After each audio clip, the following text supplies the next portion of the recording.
Howdy friends, it's Benson here, and this is my latest drawing as I continue on my journey to learning how to be a traditional tattoo artist. At least that's the goal. So as always, I am starting out in Procreate, and what I've done is added this paper texture overlay just so that as I draw, it feels a little more organic, more like drawing on paper. And I mention that because this paper texture overlay is completely free. It's on my website. If you sign up to my mailing list, there's a little checkbox, and I've recently added another freebie, which I will tell you about when we get there.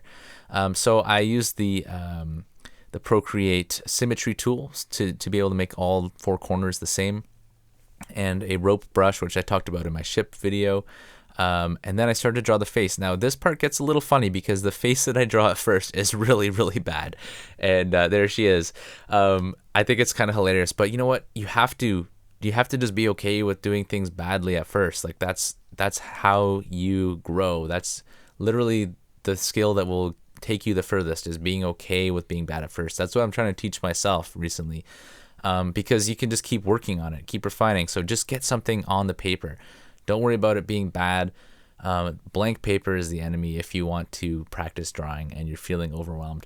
Just draw something and it's okay if it's bad. And the great thing with an iPad is it's not a lot of work to erase it and drag it around and resize it. So as you can see, I kept refining the face from that weird little cherub face that I started off with and ended up with something that I quite liked. I think it's a very pretty face.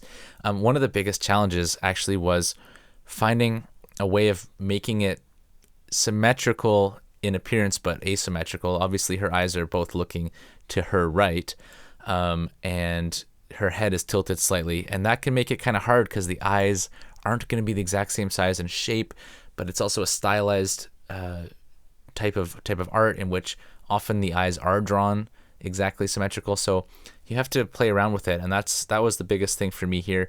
The other thing I wanted to mention is the hair. I mentioned it in the short video, if you saw my little short video of this drawing, that one of the biggest revelations for me to be able to draw hair in this style, and by the way, I'm not claiming that this is perfect by any means, but the biggest thing that really helped me is drawing hair in these bigger chunks. So you have like a whole collection of hairs that are moving together in a chunk, and you just do that a bunch in different directions and try and make it flow in a way that kind of makes sense or contours the face. And then within each of those chunks, you draw the individual strands, which in this style is, a few lines indicating the flow of the hair. And you make that go in a slightly different direction than the actual overall chunk of hair, if that makes sense. So it didn't quite work out perfectly in this style. Like typically, this style would have more curly kind of hair that's in like rollers almost, like if you look at a lot of references, but I just did something that felt a little bit more natural to me, and I'm going to continue to work on it and try and actually be able to do something a little bit more traditional in the future. But for now, that was something that I learned, and I'm kind of happy with how it looks. So I'm done the initial layer. I've done a bit of refining, and now I'm adding the line work. So this is what I wanted to talk about earlier. This brush here, you can see that the edges are kind of fuzzy, like almost like when you're using a marker on a canvas, how it bleeds a little bit. It has that nice kind of rough edge to it. That is a new brush that I've developed, and it's completely for free. I wanted to do something as a thank you for you guys for watching, and for anybody who maybe wants to continue watching and support me and draw art but can't commit to buying my other brush set, which is available at this time. There's something free for you. So yeah, if you go to my website, same place as where you get the free watercolor texture overlay, you can hit give me the free, I think I called it the fuzzy permanent marker brush, and it will be sent to your email so that you can use it in Procreate on your iPad.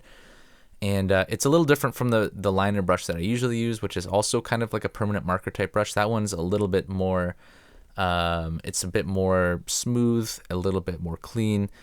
This just has a different feeling. I like both of them, and this was my first time using it. So let me know what you think, and if there's other brushes you want me to make and offer, I'm totally open to that. I had to kind of come up with what I thought would make a good border for this drawing.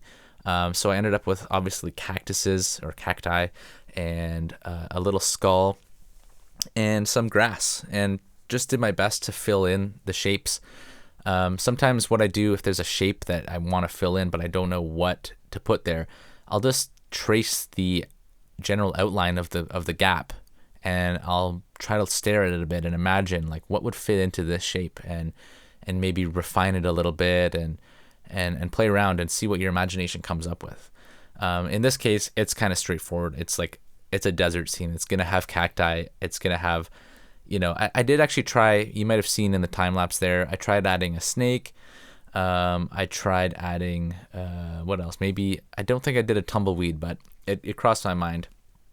But yeah, it's fun to try different stuff like this because I've never drawn cacti before, and so I looked at a few different references on Pinterest, and this is what I came up with.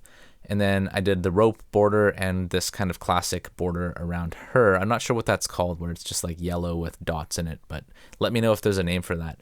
I'm not a huge fan of how the flowers turned out in this drawing. I think I need to spend a bit more time refining that skill, getting the proportions and balance right. They were a little bit, they just felt a little bit like there's maybe too many leaves and the flowers are a bit small, and it's just something that will come with time, I think. With continuing to draw this way, my intuitions will develop as to how big to make things and how detailed and what can be left out. That's a big part, especially in a simplified style like this. What you leave out is just as important as what you put in. In fact, maybe more important.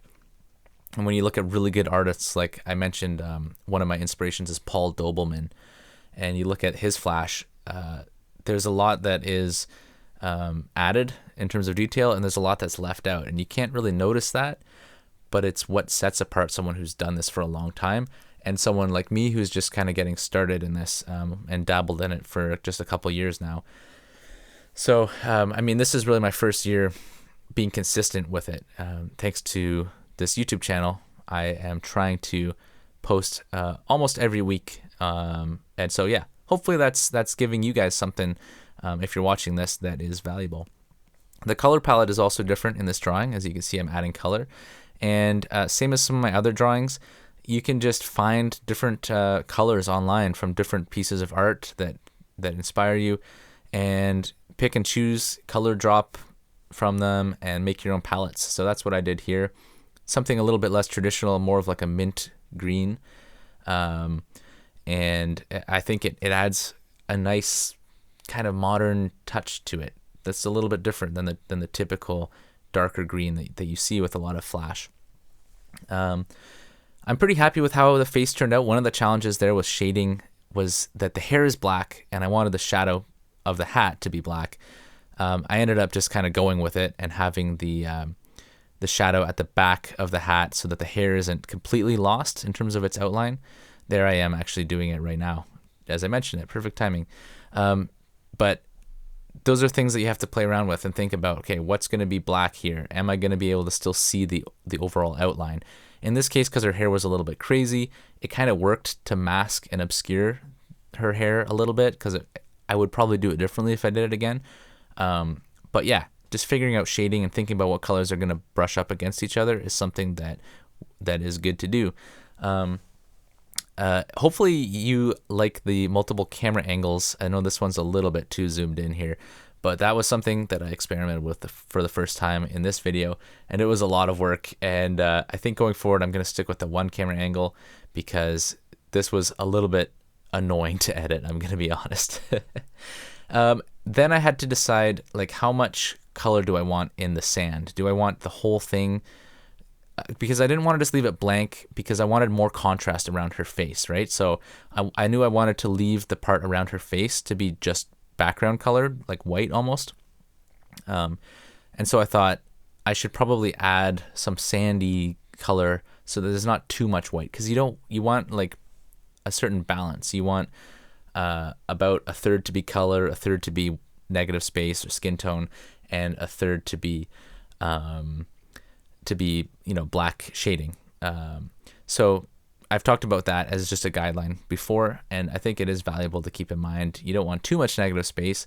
So I ended up doing the sand kind of shading downwards so that it's lightest in the foreground and darker towards the horizon, and then I added that red sky. And at first I added some reflections on the clouds in red, which it was just a little bit too much detail and it didn't really add, so I think I got rid of that.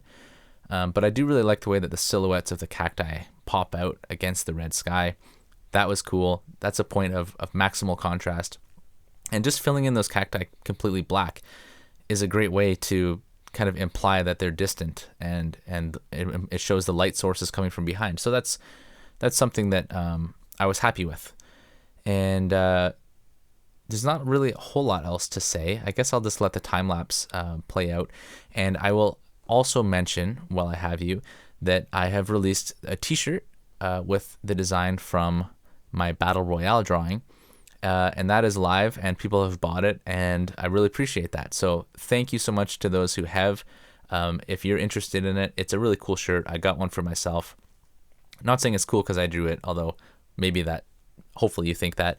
I'm saying it's cool because it's actually like a really nice quality shirt. I was quite pleasantly surprised. So definitely let me know what you think of that. And yeah, that's, I guess, all I have to say this week. So wishing you all the best with your creative ventures, and I will let this play out. Have a great day. Go create something awesome.